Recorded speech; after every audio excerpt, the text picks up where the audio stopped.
Hi, I'm Ryan Collins from Educate.me, and today I'm going to show you 5 steps to get ready to start blogging as a teacher. Why would you blog? Well, I use it to just remember things that I've come across that I might not need right then, but I might need in the future.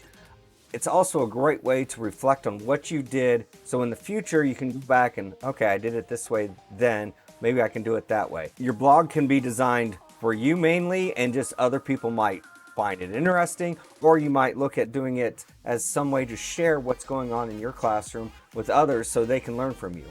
Remember, what is common to you might be new to somebody else, and everybody has something that they're doing in their classroom that could really be surprising for someone not in your classroom.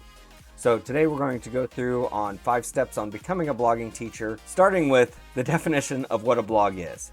A blog is simply a website that has articles listed in reverse chronological order with the newest at the top. Kind of like Twitter has the newest articles at the top. Your old Facebook feed, before they turned it into this algorithmic mess, would always put the newest ones at the top. A blog is the same idea. Your posts show up new at the top, and then the older, as you scroll down, the older posts show up.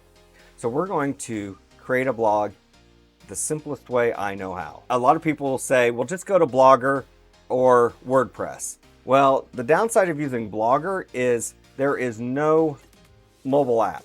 And if you're going to do blogs, you want a mobile app so you can work on it from your phone if you need to. The downside of WordPress is it's very, very powerful. It's the most popular web application on the internet right now.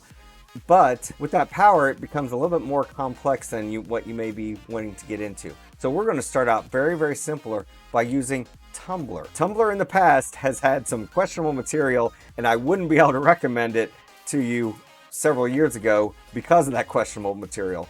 But it was bought by Verizon. Verizon basically banished all of that questionable material off of the website, and then Verizon has sold it to actually the company that does WordPress. So I feel that it's a safe option now for you to use.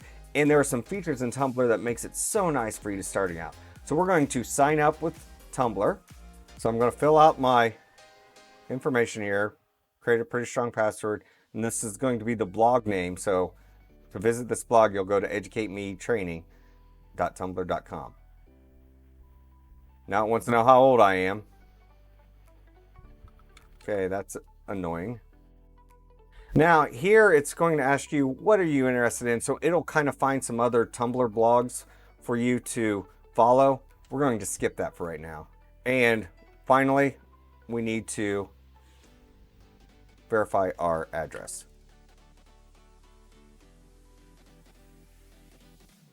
Ta-da! Now I'm a real user. You deserve an app. This will be important later on, but we're not going to worry about that. This is my Tumblr dashboard, and you can see that there's some other Tumblr blogs that is popping up there, some neat little art there. But across the top is where we put in the kind of posts we're going to make. So are we going to post a picture? We're going to use photo. If we're just going to post text, we're going to use text. If we're going to post a quote, we can use quote. So it's kind of cool. I can just share out just a link that I might be interested in. The best site on the internet. I can give it tags if I want, just the same as if you're using Instagram or Twitter. And that's it. That's all I had to do to make a post, and that was just a link post. So if I want to see what it looks like, I can go to educatemetraining.tumblr.com. And there it all is. That's great. There's my link post that I put in there. And there's not a name for my blog yet, so it's untitled. So let's do a little customization of that blog before we get too far into it. Under settings, you won't need to worry about this stuff underneath here. It's just some very minor settings. We want to go to our blogs, and from there we can change the theme. So I kind of like that theme there, but we can change the image at the top. We can change this picture here. We can change the color. Let's select a slightly darker blue. And see, it changes the color of this text. I can turn off that header image if I don't want it, but I think that header image, and you can use other images up in there. Let's get rid of that.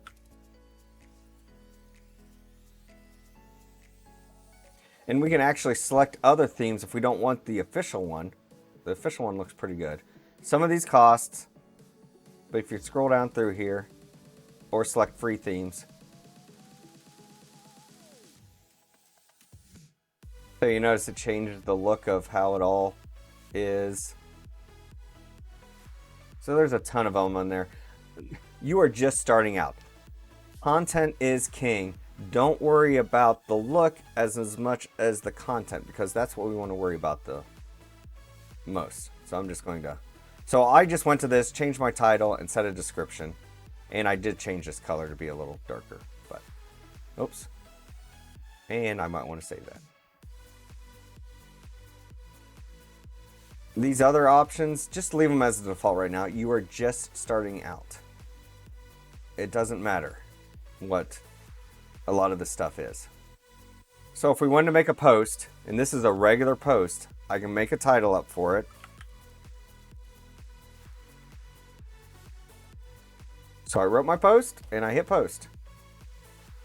And it's posted. Let's refresh our blog.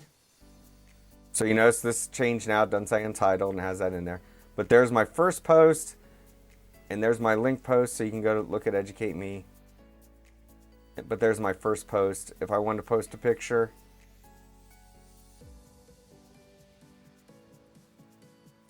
I can add multiple pictures if I want. There it is, my great post. So it's really easy to get started with Tumblr because it gives you this little menu option right here. If I wanted to upload an audio file, I could record a podcast and upload it, and we're done.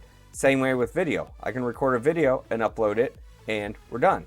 It makes it really, really easy to get started with creating a blog. Second step for becoming a blogging teacher is install the Tumblr app on your smartphone, whether it's an Android or iPhone. They have the Tumblr app. It gives you those options. You can snap a picture and post it directly to your Tumblr without doing anything else. Third step is collecting post ideas. We want to have some ideas in the back of our mind of what we want to post, and we want to post sort of regularly. So the first step is to come up with ideas. Easiest way to do that, create a Google document. And now you can put in all of your ideas. You can brainstorm. You can write your blog posts in Google Docs. That way you can work on it from any device and copy and paste it into the Tumblr posting when you're ready to go. Here are some ideas that I just wrote down for our first 4 posts. We can elaborate in the Google document, copy and paste it, and then once it's in the blog, we can delete it from the document. Anytime you think throughout the day, you're doing something that you've done a million times before, and you think, oh, this might be interesting to somebody else. Even if you don't think that, somebody else is probably going to be interested in it. Add it to the blog list, and then you can put it in your blog. Fourth is scheduling out your calendar, editorial calendar for your blog posts. It's really hard to make something a habit unless you're doing it regularly. I would not recommend posting to your blog every day. In fact, starting out, I would not recommend posting to your blog every week. I mean, if you can do it every week, more power to you, but that's tough to start out. I'd recommend starting out twice a month, once a month. Twice a month is pretty good. You get 2 weeks in there to write. But how do you remember how to post it? Well, we can create an editorial calendar in a Google Sheet or whatever spreadsheet you want to do. So I'm going to just call this editorial calendar, and I'm going to put our first post. So we're going to post next Friday as our first one, which is tomorrow's the 8th, tomorrow's the 9th, so the 16th. And then I want to post 2 days after that. Well, you know, you can sit here and go to a calendar and pull it up, but there's an easier way. We're going to do a function. So this is a bonus video because you get a spreadsheet and blogging help. All of our, not function, formula. All of our formulas start with an equals. I want to take the date in A1 and we're going to add 14 onto that, which will be the next 14 days. Then I can grab that and just drag it down. And that gets me up till February right away. I can drag it down farther. Say we want to do the entire year. There we are, June 17th. Some schools go out to June 17th. That's 25 posts I'd have to do every 2 weeks for this upcoming school year. We're actually going to insert a row above. Now, as you come up with your blog post ideas, you can post them into your editorial calendar. Actually, I want to do that one then. This field trip might not be until next spring, in March. And your other, I'm going to turn on text wrapping for these. So I have the first 3 posts in there. And if I want to do one later, say our field trip changed and it's now in April, I can just click and drag that down and we can do it at the end of March instead of April. It gives me an idea. I can map out all of my posts ahead of time and it gives me something to look forward to. I don't plan out my posts more than a week or 2 in advance, but I'm posting every day. And this doesn't mean you can only post every 2 weeks. If something cool happens, post that day. This gives you some sort of habit building because you know you're going to post at least once every 2 weeks. You can work on your posts ahead of time. My student responsibilities posts, you don't want to wait until August 12th to write that up. I want to write it up ahead of time. In here, I'd write down my responsibility. I'd work it out a little bit longer. But when I'm done with that, I can do this at any time. I can do this right now in July. Underneath post, I can post now. If you add it to a queue, there's a way you can schedule it so it'll just automatically post in the future. That's nice when you have several ideas that you want to post, but you don't want to schedule them. You can just add them to your blog and add them to the queue, and Tumblr takes care of the rest of it.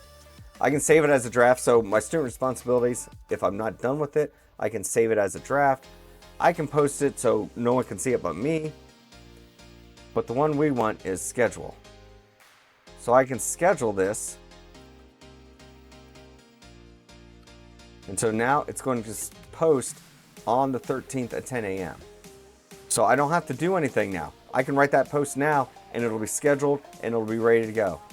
And if you go to the site, see, it does not show up yet because it's not going to show up until 8/13. If I go to my posts under queue, it shows this is what's coming up and it's going to post August 13th at 10 a.m. And if I want to change that, I can edit it and change it from there, or I can do whatever I want. So even after you've scheduled it, you can still go in and edit it. There's no big deal. So that was the 5th thing to do, is to schedule your posts ahead of time so you're not doing it all at the last moment. So this video has gotten a lot longer than I thought it was going to be. If you're still with me, thumbs up. If you like this video, be sure to like below and check out my website over at educate.me. Stay classy.